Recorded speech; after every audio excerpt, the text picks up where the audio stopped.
more deep-water permits in their first few months in office than the entire Bush administration, and then were asleep at the switch when they should have been inspecting that procedure. And they should inspect this. This doesn't say you must build a pipeline. It sets a deadline for a response from this administration. I yield back the balance. Gentleman yields back.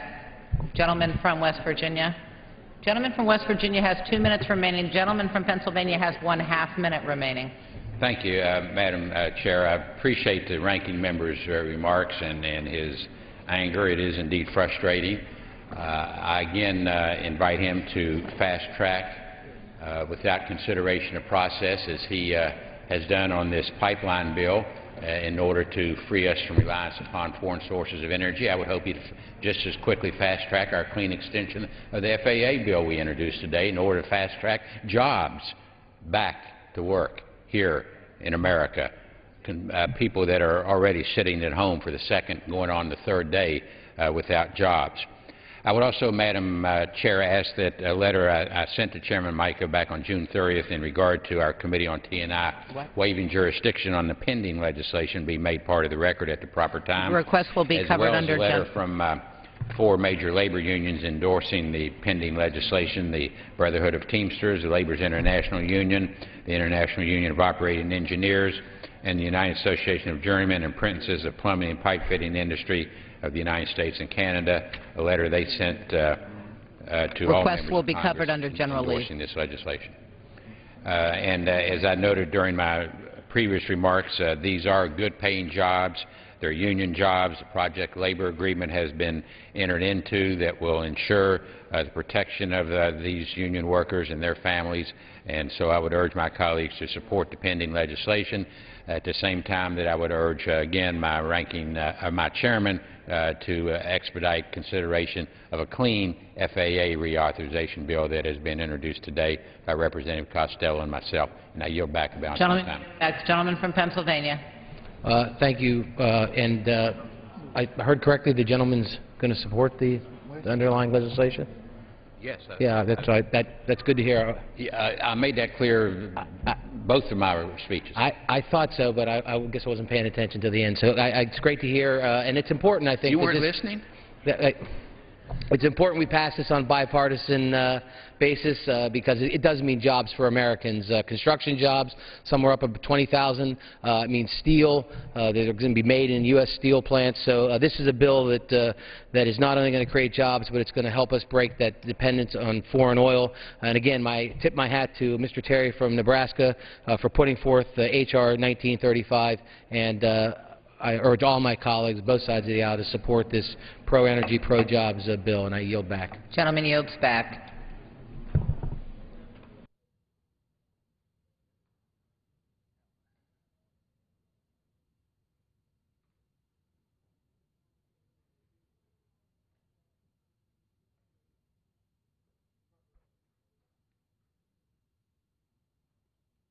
What purpose does the gentleman from Colorado rise?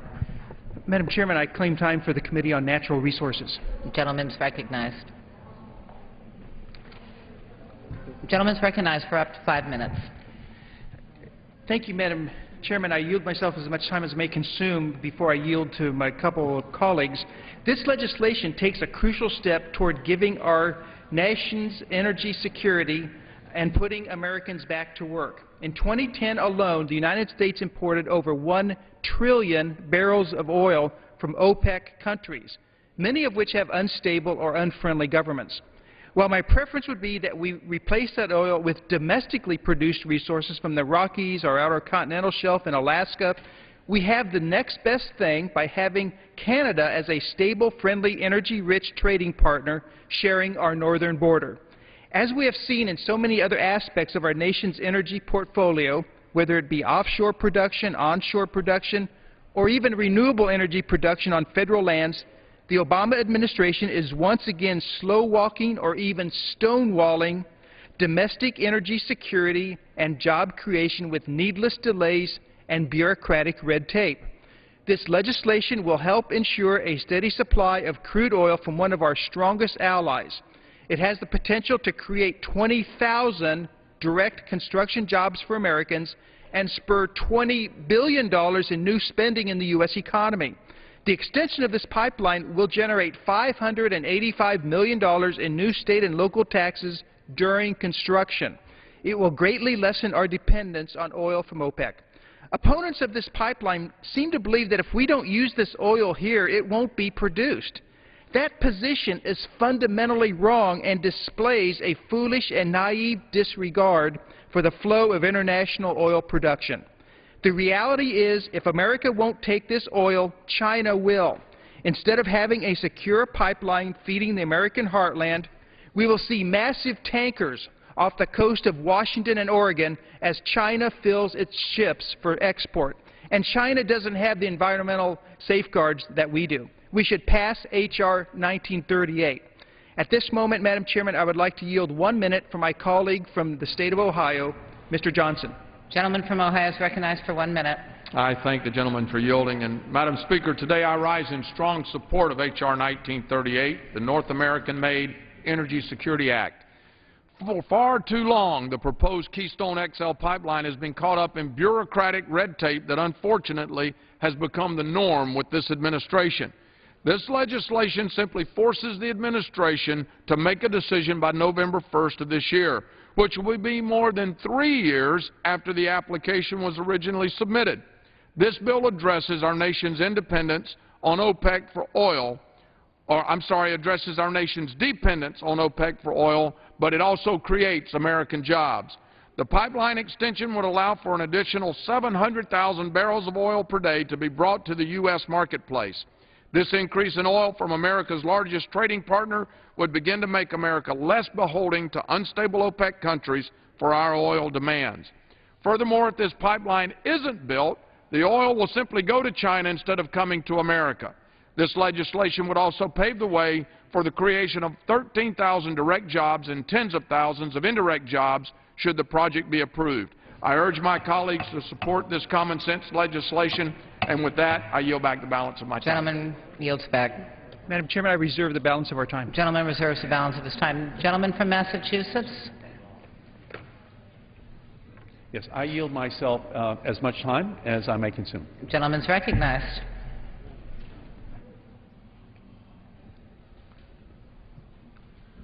Thank you, Madam Chair. I rise in strong opposition to H.R. 1938.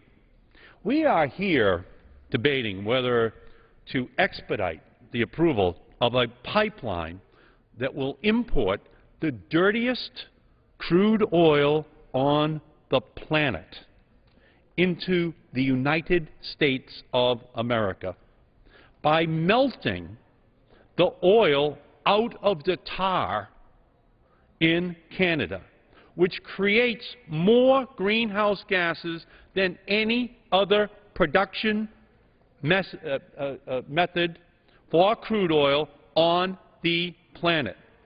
It also destroys the boreal forest. It contaminates millions of gallons of water each day. That is a very high environmental price to pay for oil from tar in Canada that may not lower prices for Americans and may never be sold to Americans. But we will build the pipeline for them through our land to accomplish this goal. The majority has repeatedly claimed that expediting the approval of this pipeline will lower gas prices at the pump for the American public. But what factual evidence should we rely upon in order to substantiate this claim? Well, we can't rely upon TransCanada, the very company that wants to build the pipeline through our country, because it has concluded that after the pipeline is constructed, that gas prices would rise in the Midwest of our country as a result of the Keystone XL pipeline. We are also told that building this pipeline will enable us to reduce our dependence on imported oil from countries who don't like us very much. Instead, we will be able to rely upon dependable Canada, our friends, the Canadians. But what are the guarantees that building this pipeline will actually lead to greater supplies of crude oil for the American people? Well, the answer, Madam Speaker, is that there are no guarantees. There is nothing in this bill, nothing, that prevents Keystone XL pipeline oil from being shipped to the Gulf Coast, refined there from the tar of Alberta, Canada, and then re-exported and sold into the global oil market, to China, to Korea, right out of our country. I offered an amendment to the Rules Committee that would have required the Department of Energy to ensure that the approval of this pipeline would, in fact, guarantee that the benefits of the Keystone oil being transported through our country stay right here in our country. My amendment would have required that Keystone oil be sold in this country. That would increase the gasoline and the diesel supplies at the pump and would help to ensure lower prices at the pump. And my amendment would have benefited domestic businesses that use refined petroleum products, including plastics and chemical companies, by ensuring a steady supply of petroleum products for their manufacturing plants here, made in America. My amendment was consistent with long-standing U.S. policy on oil exports. Well, ladies and gentlemen, the Republicans refuse to allow a vote on my amendment here today. They won't even allow our members to vote on keeping the oil that is going to be transported in a pipeline that we're going to allow to be built through our country here. So yes, it's the dirtiest oil in the world. But at least if you're going to build the pipeline, at least have it be sold here in America and not sold to China, not sold to Korea. At least have that guarantee. They refuse to even have a vote on it, ladies and gentlemen.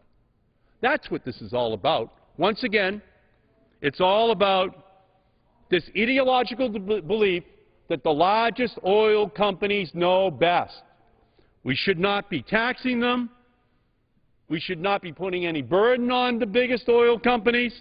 Better to push the American economy to the brink of fiscal collapse than the Republicans would ever consider allowing to rescind tax breaks for the biggest oil companies. They wouldn't even begin to think about putting that on the table. Grandma's Social Security check? Absolutely. Building a pipeline through our country with the dirtiest oil in the world to be sold to Asia? Absolutely no problem for the Republicans. So this bill, despite the overwhelming factual evidence that building the pipeline will only result in dirtier air, more profits for big oil, without benefits to the American consumer, they are going to continue to push forward. Vote no on this environmental atrocity. Gentleman's time has expired. The gentleman from Colorado.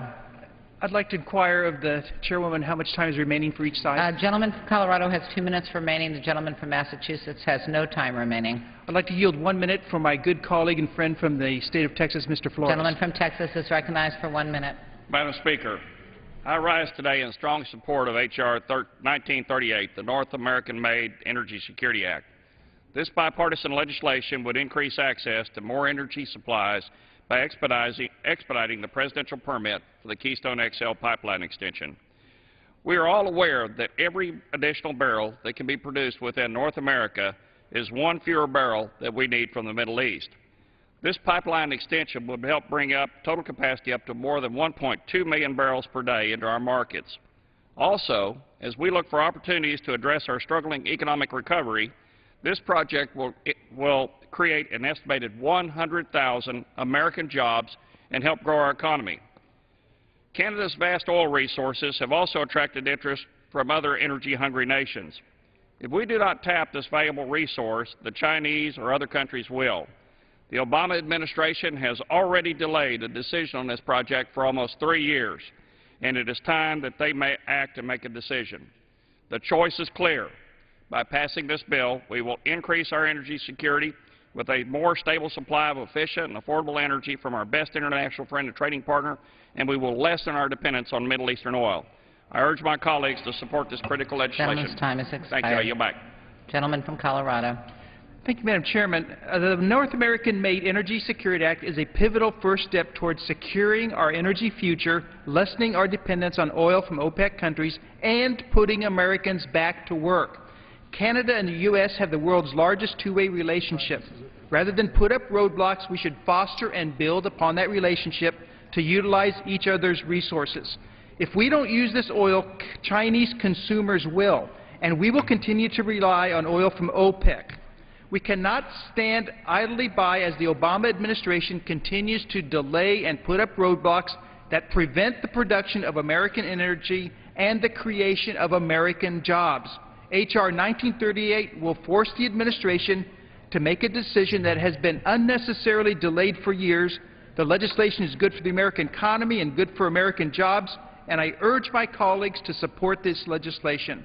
Thank you, Madam Chairman. I yield back the balance of my time. Gentleman yields back. All time for general debate has expired. Pursuant to the rule, the amendment in the nature of a substitute recommended by the Committee on Energy and Commerce printed in the bill shall be considered as an original bill for the purpose of amendment under the 5-minute rule and shall be considered read. No amendment to the committee amendment in the nature of a substitute shall be in order except those printed in House Report 112-181. Each such amendment may be offered only in the order printed in the report by a member designated in the report, shall be considered read, shall be debatable for the time specified in the report, equally divided and controlled by the proponent and an opponent, shall not be subject to amendment, and shall not be subject to a demand for division of the question. It's now in order to consider Amendment Number 1, printed in the House Report 112-181. For what purpose does the gentleman from Vermont rise? Madam Speaker, I rise today to offer an amendment to H.R. 1938. The clerk will designate the amendment. Amendment Number 1, printed in House Report Number 112-181, offered by Mr. Welch of Vermont. Pursuant to House Resolution 370, the gentleman from Vermont, Mr. Welch, and a member opposed, each will control 5 minutes. The chair recognizes the gentleman from Vermont. Thank you, Madam Speaker. I yield myself such time as I may consume. Gentleman's recognized. Madam Speaker, this amendment inserts an environmental finding that highlights the very significant environmental and health risks that are proposed that will occur as a result of this proposed pipeline. This pipeline is going to carry up to 900,000 barrels of tar sands oil every day, and it's going to carry them a distance of 2,000 miles. And whatever assurances are given about the safety of any mechanical and engineering system, we have too much regular experience that the best of intentions oftentimes fail. So there is risk, and we want that to be known as part of the findings. A University of Nebraska professor recently released the first independent assessment of the spills that could come from the Keystone XL pipeline. That study found that TransCanada has in fact greatly understated the risk of the pipeline. That study established that the pipeline could spill over 5 million gallons of tar sand oils into a major river, making water undrinkable for hundreds of miles. Also, the Keystone real-time leak detection system doesn't register spills that are less than 700,000 gallons per day. Cynthia Quartzman, the administrator of the Pipeline and Hazardous Materials Safety Administration, has noted that the U.S. pipeline system was not designed with raw tar sands crude in mind. Our amendment is very simple. If we're going to rush through, and that's what we're doing, the environmental permitting process for a project that has questionable benefits to our nation, let's at least recognize the risk. I reserve the balance of my time. The balance of his time. Does the gentleman from Nebraska rise in opposition? Yes, I do. The gentleman's recognized for up to 5 minutes.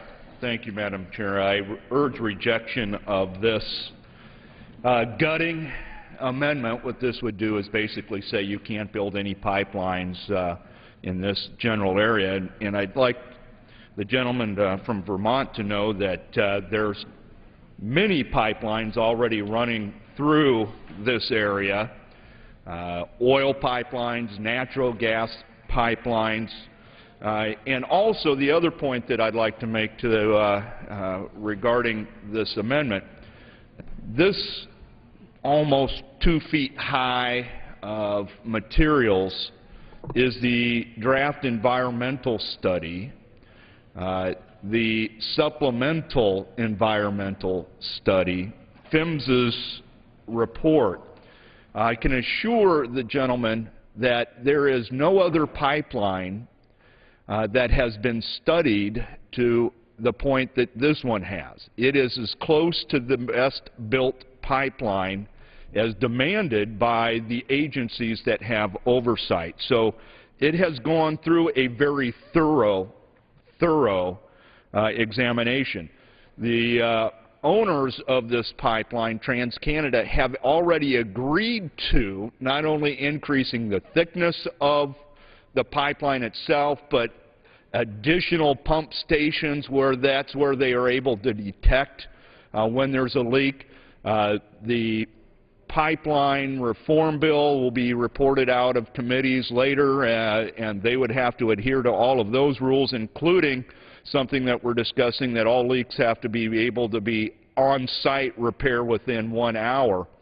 There's no way to design a perfect pipeline, but there is ways to make sure that if there is, there's a rapid response, and that has been built in. Those are additional agreements, and so I'm vastly positive that any leaks that would occur are going to be minimal and not hazardous to the Ogallala Aquifer or to the Sand Hills, and at this point I reserve. Gentleman reserves. Gentleman from Vermont. How much time do we have? Gentleman has 3 minutes remaining. I yield so much time as he may consume to the gentleman from Tennessee. Gentleman from Tennessee is recognized for no more than 3 minutes. Thank you, Madam Speaker. I rise in support of the Welch-Cohen amendment. Our simple, not a gutting amendment, that's totally wrong, non-controversial amendment states an important fact that was not mentioned in the findings section. I'm disappointed that this stilted legislation fails to mention any of the risks associated with the pipeline, such as the critical fact that Keystone XL will run through the world's largest freshwater aquifer, the Ogallala, which provides 30% of the groundwater used for irrigation in the United States and drinking water for millions of Americans. This fact is an essential aspect of the pipeline that must be considered by the State Department and the American public before granting a determination of national interest. Our amendment also states the results of the only independent assessment of the worst-case spills for the proposed Keystone XL pipeline, a report that indicates that TransCanada has greatly understated the pipeline's risks.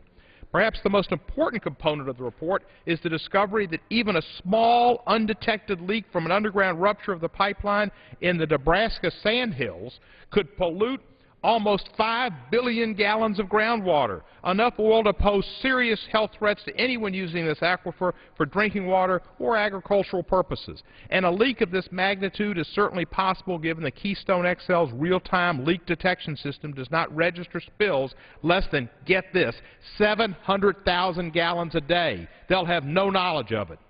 What is even more disconcerting is that according to Cynthia Quarterman, the administrator of the Pipeline and Hazardous Materials Safety Administration, the U.S. pipeline safety regulations were not written to address the unique risks of piping tar sands, the worst oil one could imagine. Additionally, Administrator Quarterman noted that her agency, the government's pipeline safety experts, have not been included in the review of Keystone XL and has never studied the risks of piping tar sands.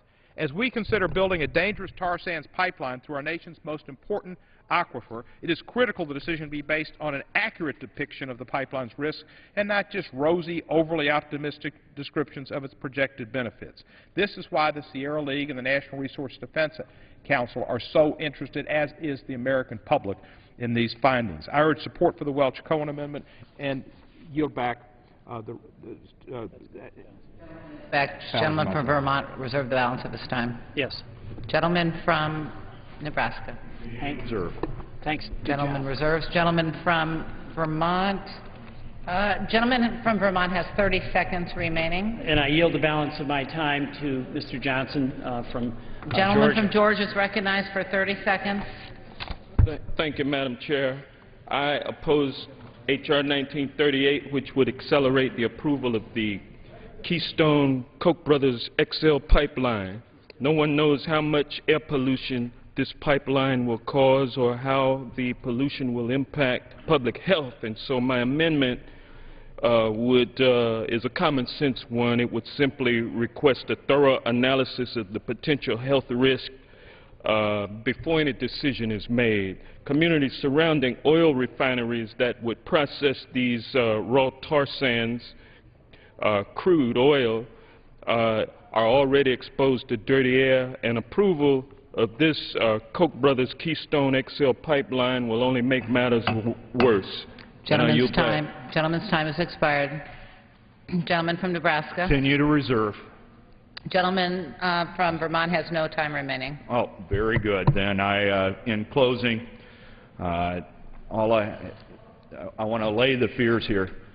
To sit there and say that this hasn't been studied, we have the environmental study, impact study, we have the supplemental. This has been studied. All the agencies are involved, including the pipeline. PHMSA is involved in this.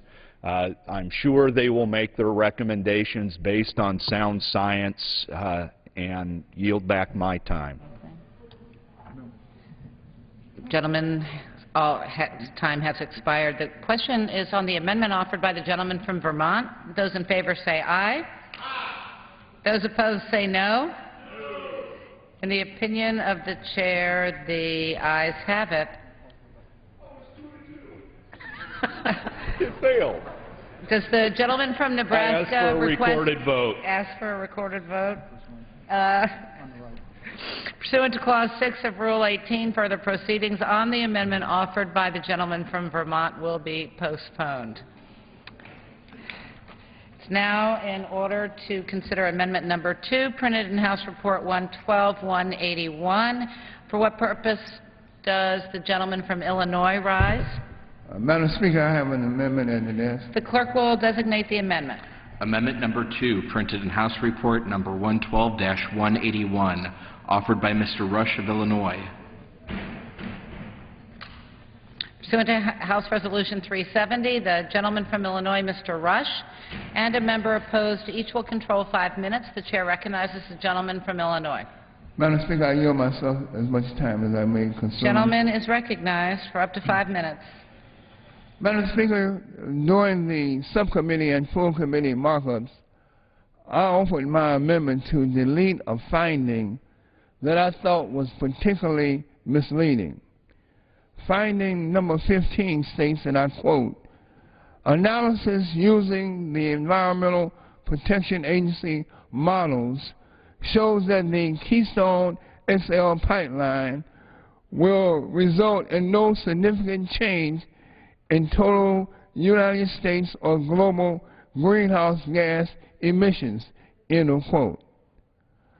My amendment was defeated on a party line vote after my colleagues on the other side insisted that the statement was indeed true.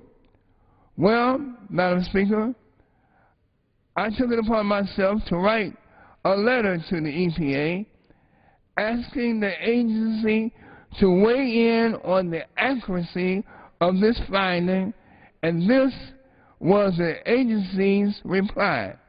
I quote, "EPA has conducted no modeling nor provided any models to analyze the likely effect of the Keystone XL pipeline on U.S. or global greenhouse gas emissions. The language in the above finding is therefore incorrect," end of quote. The official EPA statement went on to say, and I quote again, "As detailed in the supplemental draft environmental impact statement for the Keystone XL project issued by the Department of State, the Department of Energy directed a contractor to conduct modeling on potential impacts of the project. EPA provided provided some data to be included in that effort, but EPA models were not used, and EPA did not model any projected emissions effect of the project," end quote. Madam Speaker, there are some who believe that the majority does not care about facts or truth or science or climate change if these facts and otherwise get in the way of industry moving forward unfettered. Well, by voting for my amendment, we have an opportunity to set the record straight and prove to the American people that when a statement is demonstrably shown to be false, then members of Congress from both sides, Democrats or Republicans, will put their partisan differences aside and stand on the side of truth. Know ye the truth, and the truth shall set you free. So I urge all my colleagues to support my corrective amendment in order to correct this misleading statement contained in the bill. I reserve the balance of my time. The gentleman reserves the balance of his time. The gentleman from Nebraska. Opposition. Do you rise in opposition? Yes, I do. The gentleman is recognized for 5 minutes. I'd like to join my friend in standing up for the truth and accuracy. So what I will do is read the supplemental environmental impact study. Page 7. The World and DOE Energy Technologies Perspective Model Analysis results show no significant change in total U.S. refining activity, total crude and product import volumes and costs, and global refinery CO2 and total life cycle greenhouse gas emissions, whether Keystone XL is built or not. It's the exact verbiage from the actual Department of Energy using the EPA's modeling conclusions. So we're just using the study, Department of Energy study's own language that it's not increasing. So what this amendment does is takes out the exact language from independent study by Department of Energy and supplants it with an inaccurate statement. Now, I think where my friend is going, and the EPA has recently written a letter saying that what the standard they'd like to see is not crude or heavy crude versus heavy crude, because what this study is saying is this oil is still going to be refined whether it's in Kansas, Oklahoma, Texas, or Chicago. If it's not being refined there, it will be refined in China. Therefore, it has the same impact globally, the same life cycle greenhouse gas emissions. Well, the EPA wrote a letter and said, well, we're changing that standard. We would like you to just compare it to Texas sweet crude. And they just pulled that out of a hat here just a few months ago. So that's what he's saying, but it's not part of what the study says. So there's no reason to remove this. This is accurate. It's exactly from the Department of Energy study based on EPA's own modeling, and I'll reserve. Gentleman reserves. Gentleman from Illinois. Madam Speaker, how much time do I have remaining? The gentleman from Illinois has 1.5 minutes remaining, and the gentleman from Nebraska has 2.5 minutes remaining. Madam Speaker, this is simply an argument over whether or not this House will allow demonstrably false information in this bill to move forward, even though we have documentation from the very agency in question stating that the information is false. This is the letter. This is the letter. It says, it's a letter dated June 22nd. It says, analysis. The EPA has conducted no modeling and nor provided any models to analyze the likely effect of the Keystone XL pipeline on U.S. or global greenhouse gas emissions. The language in the above finding is therefore incorrect. How clear can it be that the EPA states beyond a shadow of a doubt that this particular passage in this bill is false? is misleading. And if, in fact, we vote to enact this wrong piece of legislation, not only is it wrong-headed, it's wrong in its essence. If we vote to pass this legislation, then we are perpetuating a falsehood. Madam Speaker, this Congress stands for a greater, has a higher value, stands for a higher standard than to vote for something that we know is false. We know it's not accurate. The other side knows it's not accurate. But if industry wants it, if it's accurate or not, industry, according to them, must have it. And I say industry must not have it. We should have to stand for the truth in this Congress. And the truth is that the EPA did not conduct any models. I yield back the balance of my time. Gentleman's time has expired. Gentleman from Nebraska. Yeah, once again, in the entire record that's been submitted from the Department of Energy to EPA, the studies that have been done conclude that in global refinery CO2 and total life cycle greenhouse gas emissions, whether the Keystone XL is built or not, there is no additional CO2, no significant CO2. That's the exact language in here. To strike that would strike the truth that's set forth in the studies and supplant it with something that doesn't exist in all of the models and studies that have been provided. I yield back my time. Gentleman yields back. The question is on the amendment offered by the gentleman from Illinois, Mr. Rush. Those in favor say aye. Those opposed, no. In the opinion of the chair, the noes have it. The amendment is not. Madam Speaker, gentleman with from that, Illinois. I ask for a roll call vote.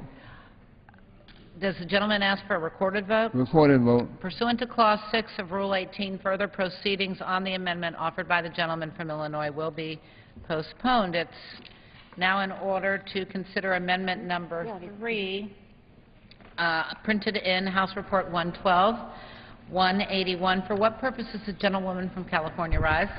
Madam Chair, I rise to offer an amendment.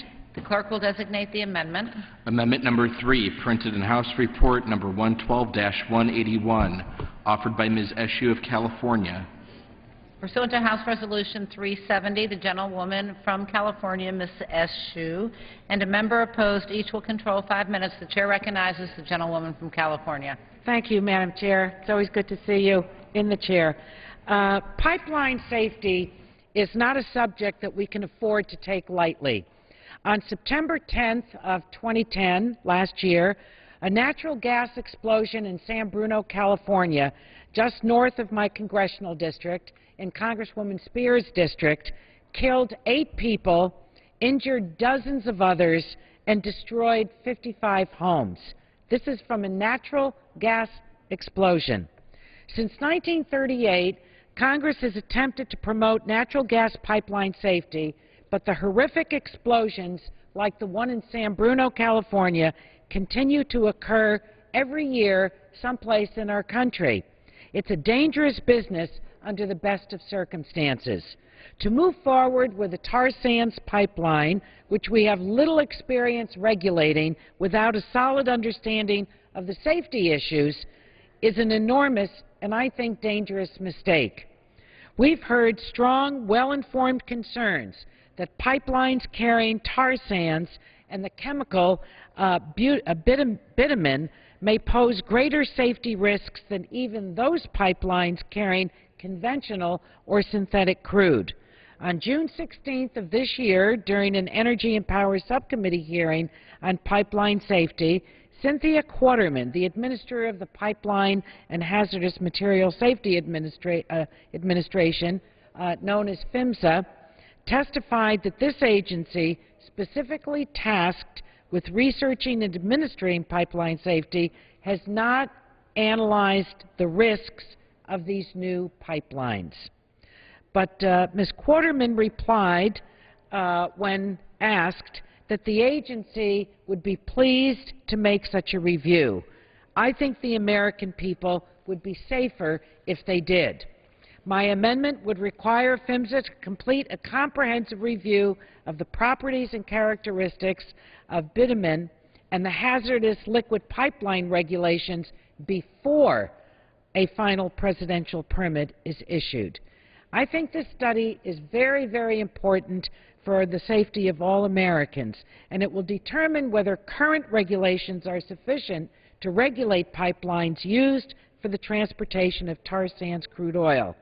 This approach, I think, makes sense because it's far less costly to build pipelines correctly than to try to fix or replace a line that's already built. The explosion that occurred in San Bruno, California, and the recent oil spills that have occurred, particularly the spills from TransCanada's Keystone Pipeline, which leaked 21,000 gallons of crude in North Dakota. I want to repeat that. Leaked 21,000 gallons of crude in North Dakota are a warning to all of us that we need to get this right. So let's protect lives, money, property, and take the proper precautions now. And for these reasons, I urge all of my colleagues in the House to support my amendment, and I will reserve the time that I have remaining. Gentlewoman reserves the balance of her time. Gentleman from Nebraska. I rise in opposition. Gentleman's recognized for 5 minutes. Thank you. I think the crux of this is that the gentlelady from California is asking for another study, and that seems to be kind of the new tactic of how to delay or kill a bill. Let's just do a study instead of implementing something. But I want to also then talk to the point about the safety of the pipeline that she brings up with the chemical that, called bitumen that helps the crude actually flow through the pipeline better. This isn't new. This chemical isn't new to the pipeline hazardous material safety agencies. In fact, heavy crude has been sent through pipelines with this chemical since the 1920s, including out of California. So they have the expertise to deal with this already.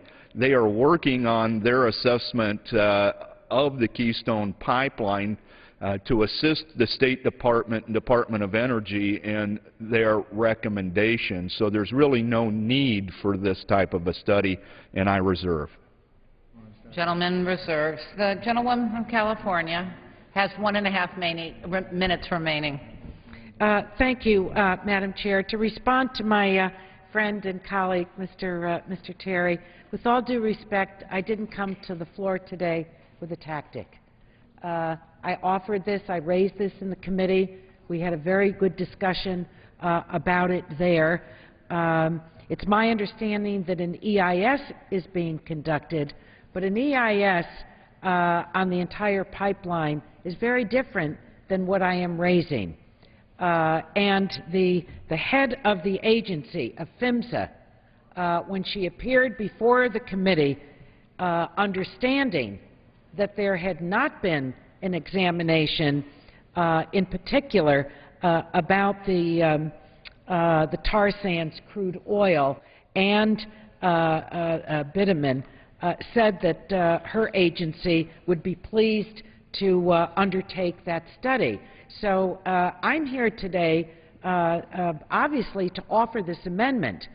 I think it's based on good common sense that we examine this before we go ahead with it.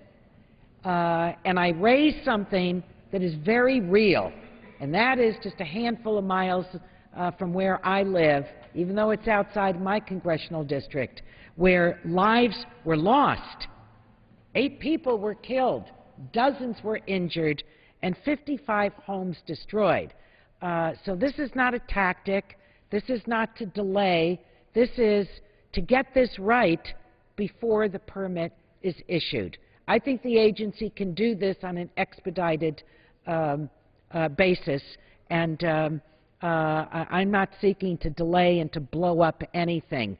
I'm here relative to public health and public safety. And with that, I yield back the balance of my time. Gentlewoman's time has expired. Gentleman from Nebraska. Well, I do too have great confidence in PHMSA to be able to determine whether or not the chemical creates any issues of bitumen. It's been around for 91 years with heavy crude, so I just don't think there's a need for additional delay or studies. She's already going to, Ms. Quartermain has already said she's undertaking the study, and that will be included in her recommendation, and I yield back. Gentleman yields back. The question is on the amendment offered by the gentlewoman from California. Those in favor say aye. Those in favor say aye. Those opposed say no. In the opinion of the chair, the noes have it. The gentlewoman from California. Yes, I would request a recorded vote on the amendment, Madam Chair. Pursuant to Clause 6 of Rule 18, further proceedings on this amendment offered by the gentlewoman from California will be postponed. It's now in order to consider Amendment Number 4, printed in House Report 112-181. For what purposes, gentlewoman from the Virgin Islands rise? Madam Speaker, I rise to introduce an amendment. Clerk will designate the amendment. Amendment number 4, printed in House Report number 112-181, offered by Mrs. Christensen of the Virgin Islands. Pursuant to House Resolution 370, the gentlewoman from the Virgin Islands, Ms. Christensen, and a member opposed, each will control 5 minutes. The gentlewoman from Virgin Islands is recognized. Thank you, Madam Speaker. As I said, I rise to introduce an amendment which would simply add a provision to H.R. 1938 to recognize that the construction of the Keystone XL pipeline would increase carbon emissions and make it harder to address global warming. Permitting Keystone and allowing the transport of heavy petroleum product from the Canadian tar sands to refineries in the Gulf of Mexico has serious environmental and economic ramifications. Reports indicate that the production of fuel from tar sands can yield greenhouse gas emissions nearly 3 times as high as those produced from conventional extraction. While my colleagues and I last Congress worked to reduce greenhouse emissions by 2020, Canada has projected that their emissions will grow 25% by 2020, with those from tar sands being the single largest contributor. This is not something that we should be working to expedite.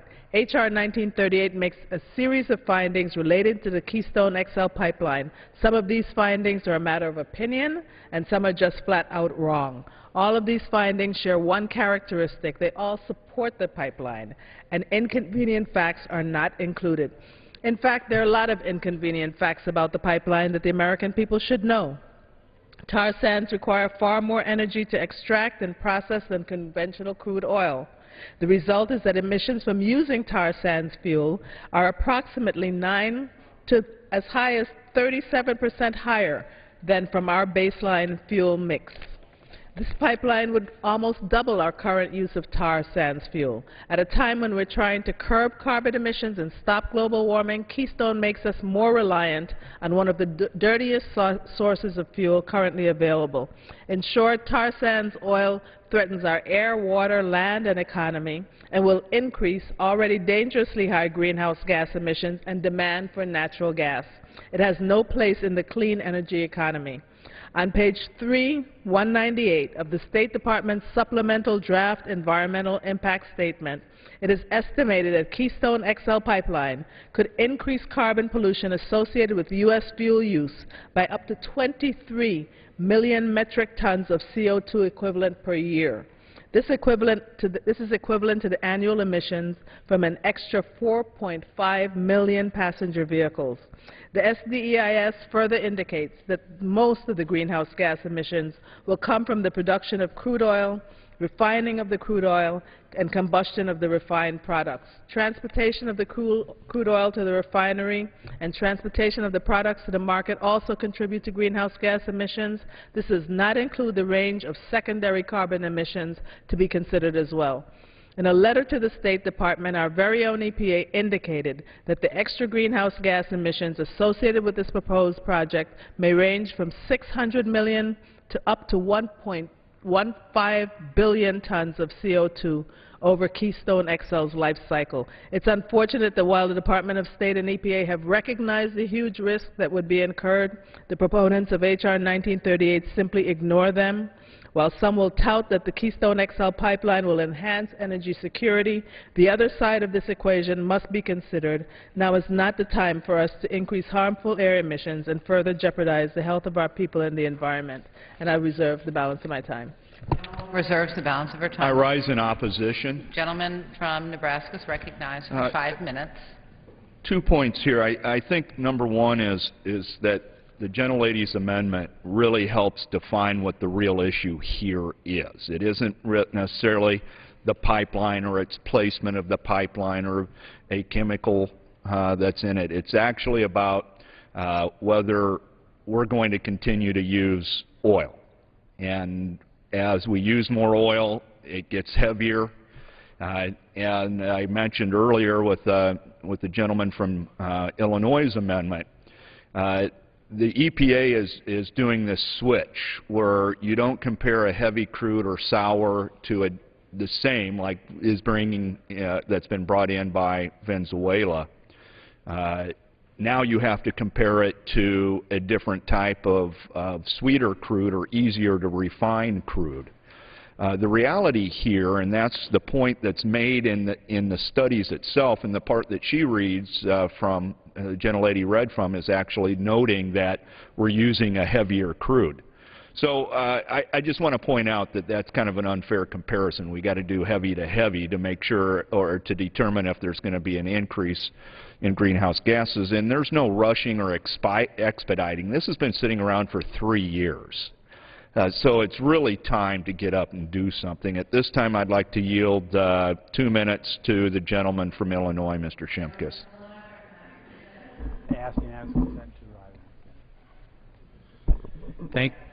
Thank you, Madam Chairman. Listen, this debate is about U.S. energy security, North American energy, and jobs. The original Keystone Pipeline cost $2 billion, 1,000 of U.S. jobs. The expansion of the refinery bordering my district and bordering the chairwoman's district is thousands of jobs in an expansion refinery. Keystone XL will allow us to create thousands of new jobs, expanding the pipeline, expanding new refineries, getting down to the refineries in Texas. Listen, the Canadians are going to build this pipeline in one or two directions. They're either going to go south to help us become North American reliant and secure in energy, or they're going to build this pipeline west to put it on tankers and to ship it to China. Now, I would ask my colleagues, what's more environmentally safe, secure, and sound? A pipeline or a supertanker? What's better for our country, to have that oil coming to the United States or that oil going to China? I think the answer is clear. We can become North American energy independent. The Keystone XL pipeline is part of that. I appreciate my colleague. I'd ask my colleagues to vote against the amendment, and I yield back my time. Gentlewoman from Virgin Islands. Madam Speaker, my amendment really says nothing about the placement. That is also a problem. And while I realize that we will be using oil for a long time, it's time for us to begin to move towards a clean and greener economy and to slow down global warming and do what we can to protect the public health. My amendment is in direct opposition to the finding. The finding says the XL pipeline will result in no significant change in total U.S. or global greenhouse gas emissions, when EPA and also the supplemental EIS from the Department of State clearly says range from 600 million to 1.15 billion tons of CO2, assuming the life cycle that's projected, and also that the range could be equivalent to greenhouse gas emissions from the combustion of fuels in approximately, this is from State Department, 588,000 to 4.5 million passenger vehicles, or the CO2 emissions from combusting fuels used to provide energy consumed by approximately 255,000 to 1.9 million homes. In addition to that, the social cost has not been assessed. And the social costs to agricultural productivity, human health, property damages from food, flood risk, ecosystem services due to climate change. So even though this has been under discussion for a long time, there are a lot of things that have not been considered, and with that I reserve the balance of my time. Gentlewoman reserves the balance of her time. Gentleman from Nebraska. I still rise in opposition because it doesn't really accurately reflect the statements within the EIS, the environmental impact studies. Yield back. Gentleman yields back. Does the gentlewoman from Virgin Islands has 15 seconds. Well, just to say, Madam Speaker, that while we're trying to reduce the emissions, when you look at Canada, just primarily because of the tar sands, their emissions are projected to rise by 25%. So I continue to offer my amendment, and I ask for the support of my colleagues. I yield back. Gentlewoman yields back. The question is on the amendment offered by the gentlewoman from the Virgin Islands. Those in favor say aye. Those opposed say no. In the opinion of the chair, the noes have it. The gentlewoman from Virgin Islands? I'm not the amendment is not agreed to. For what purpose, gentleman from, excuse me, it's now in order to consider amendment number 5, printed in House Report 112-181. For what purpose, gentleman from Tennessee rise? The gentleman from Tennessee rises because he has an amendment at the desk. Did the chair call the gentleman a gentlewoman? If so, the chair apologizes. I think so, but I've been called much worse. The chair apologizes. Clerk will designate the amendment. Amendment number 5, printed in House Report number 112-181, offered by Mr. Cohen of Tennessee. Pursuant to House Resolution 370, the gentleman from Tennessee, Mr. Cohen, and a member opposed, each will control 5 minutes. The chair recognizes the gentleman from Tennessee. Thank you, Madam Speaker, and I yield myself such time as I may consume. As the State Department and the U.S. public consider whether the proposed Keystone XL tar sands pipeline is in the national interest, it is critical that the most accurate information be made available. That's why I've offered an amendment to this legislation that eliminates a rhetorical, baseless safety claim and replaces it with a substantiated factual statement. TransCanada is engaged in a high-stakes public relations campaign to brand the Keystone XL pipeline as safe and their company as responsible owners. I'm sure that BP Oil said the same thing about Deepwater. But that wasn't true. And just because they say it doesn't make it true. It is one thing for a foreign oil company to employ misleading rhetoric, but it's not the place of the House of Representatives to endorse it at these mistruths. It only requires a brief objective glance at the safety record to realize that TransCanada's meritorious safety claims do not withstand even the slightest scrutiny. When selling Keystone, that's not Keystone XL, which we're looking at, Keystone, another pipeline, to the U.S., TransCanada claimed the pipeline was, quote, state-of-the-art, unquote, and even went as far as dubbing it, quote, the safest pipeline ever built. Well, we're in trouble. After one disaster, TransCanada's rosy claims are not reflective of the reality that exists. In less than 12 months of operation, the so-called safest pipeline ever built has spilled 12 times in the United States, the dirty dozen, and 21 times in Canada. Following that 12th domestic spill, the Department of Transportation shut down pipeline operations because Keystone was deemed, quote, a threat to life, property, and the environment.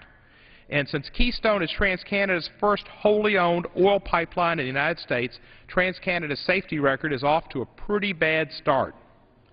TransCanada's misleading safety claim extends far beyond their simple rhetoric. Here are 3 of the most egregious claims for Keystone XL.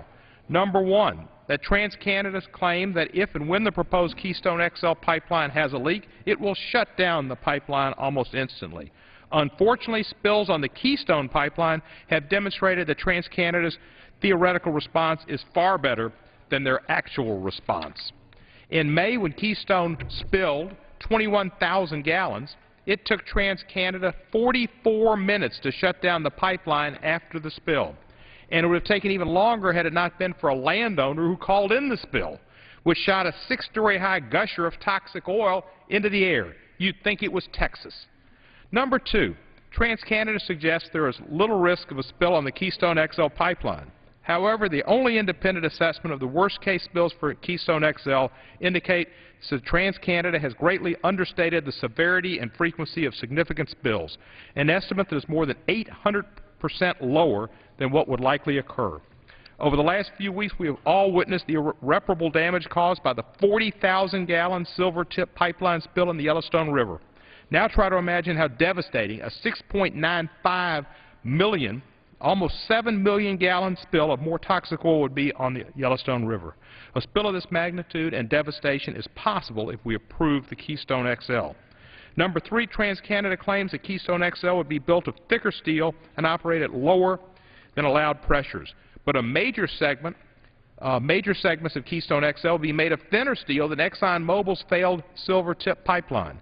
And while Keystone XL would operate at lower than allowed pressures, it would still operate at nearly twice the pressure of the Silvertip. Additionally, Keystone XL would be transporting tar sands, a substance which is far more corrosive and volatile than conventional oil. Even a cursory review of TransCanada's safety claims reveals a web of exaggerations, understatements, and lies, prevarications, mind you, that have been carefully woven together to manufacture an image of safety and responsibility.